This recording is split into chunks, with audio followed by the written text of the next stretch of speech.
Welcome to the Dr. Wyatt Show podcast, where developing a long-lasting, happy relationship is the status symbol to achieve, and following my tools is one path to help get you there. I'm your host, Dr. Wyatt Fisher, a licensed psychologist specializing in couples counseling. It's not too late to get tickets to my Total Marriage Refresh conference coming up in Denver, Colorado, March 29th, 2025. If you want to get tickets, they're limited. It's at the Hilton Garden Inn in Arvada. It's a really great venue, and lunch and coffee is included, and I am there all day. The entire focus of the conference is to learn all the tools that you need for a successful relationship and to have undivided attention for your marriage. When was the last time you had that? Undivided attention. We all need that. Think of it as taking your car in for an oil change. You would never skip oil changes, but we skip oil changes for our marriage all the time. So the conference is the oil change for your marriage. So if you want tickets, I'll leave the link to it in the show notes, and you can also go to my website, drwyattfisher.com, and click on Colorado Marriage Retreat. I hope to see you there.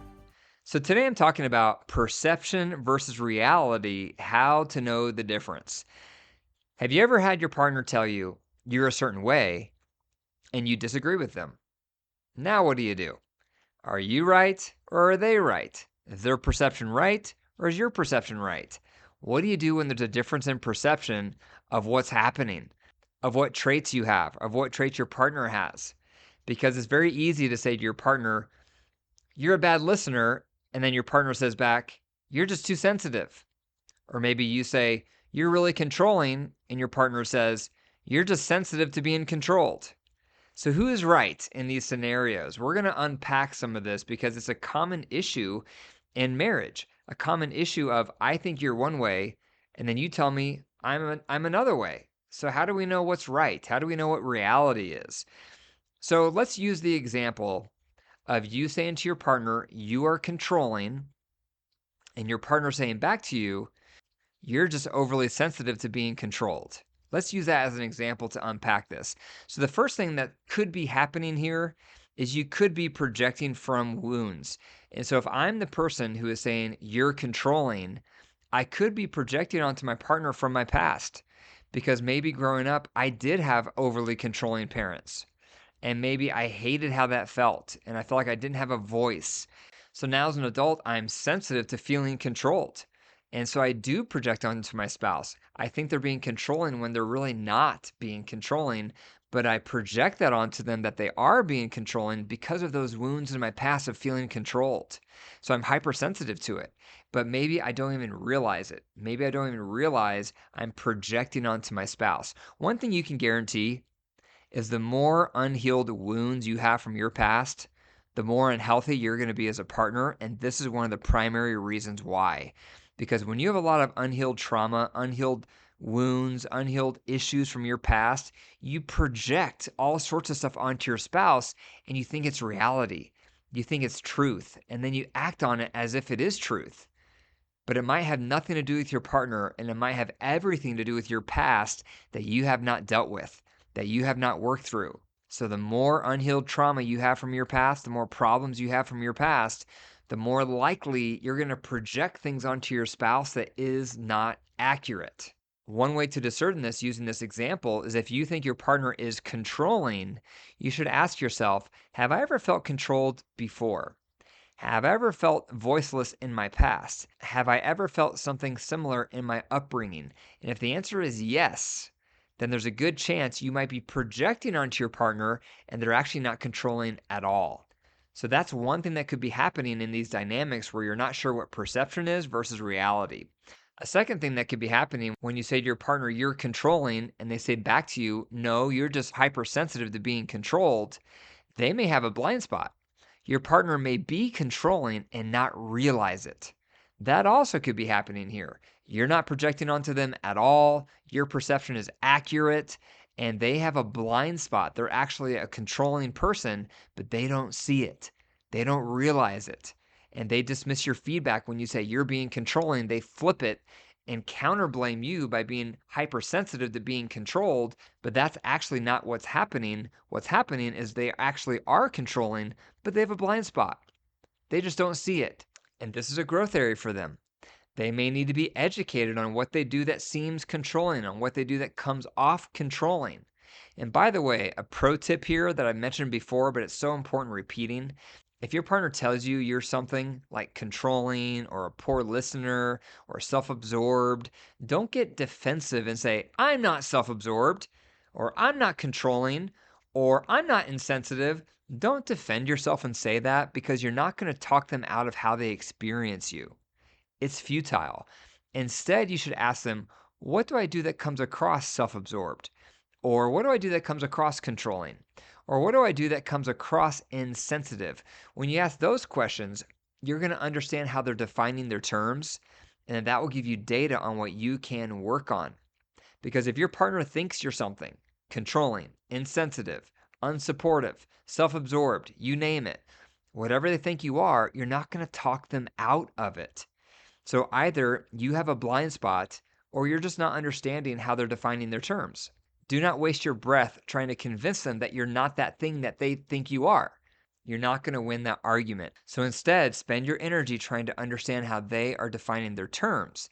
So for example, if your partner says to you, you are self-absorbed, instead of saying, no, I'm not, you would say, what do I do that comes across self-absorbed?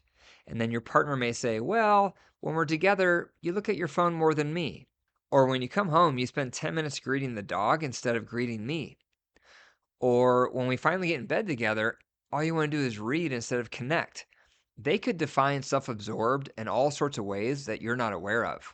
And so when you hear them define that term for them, self-absorbed, it will give you a clue of how they're defining your terms, and that will give you data on what you can tweak, on what you can adjust.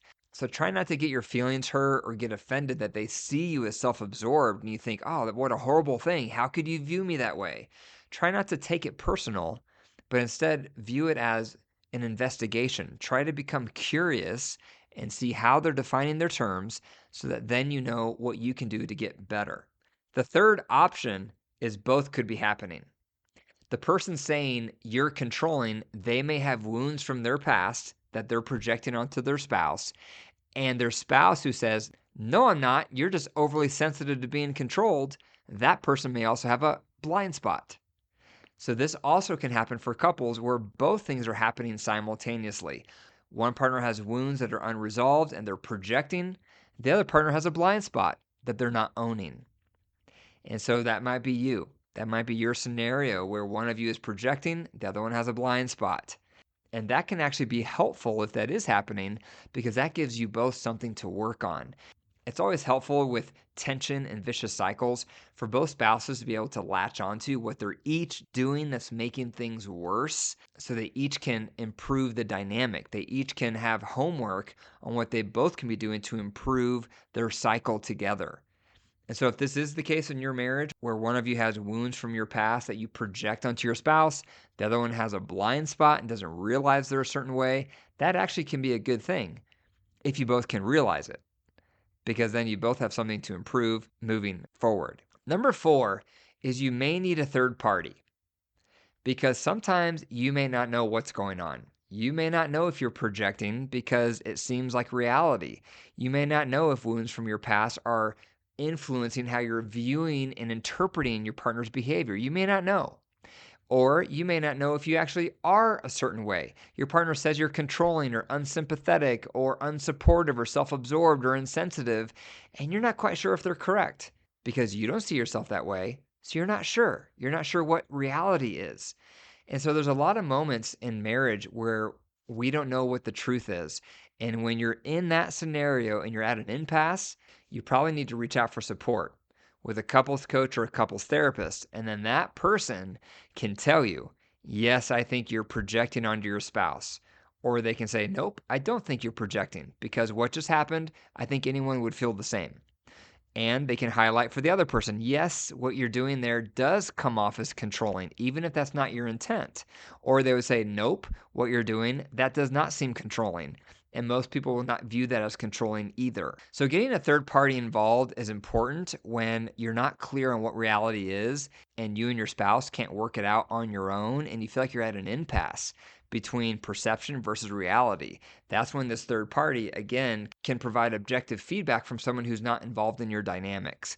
Because when you're involved in your dynamics with your partner, it's very easy to get lost. It's very easy to lose your way. It's very easy to not know which way is up and which way is down. And in this scenario, what is perception and what is reality? So if you're starting to feel that, reach out for support. Try to find someone you can turn to so that they can give you their objective feedback to help you sift through that dynamic and break it. So those are 4 things to consider when it comes to perception versus reality. Number 1, you could be projecting onto your partner from wounds in your past.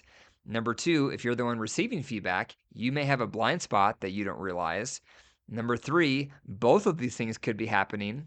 And number 4, if you're at an impasse, seek third-party objective feedback from a professional. If you can't make it to one of my live conferences, consider joining my Tools Marriage class. My Tools Marriage class is my most cost-effective resource that I provide for couples, and you can join it no matter where you live in the world.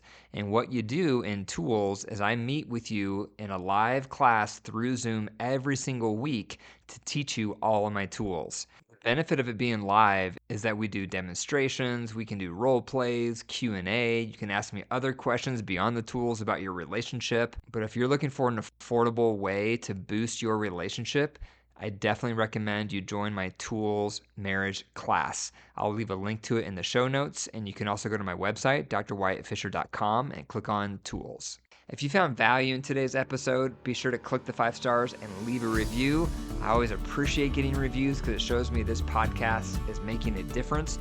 And be sure to click that share button and send this podcast episode to one family member or one friend that you think could find it helpful. Also, if you have a question for me that you want me to address on the podcast, leave a voicemail at 303-578-0618. And remember, your marriage is alive. If you care for it and nurture it, it will grow. If you deprive it and neglect it, it will wilt and die. The choice is up to you. Take care.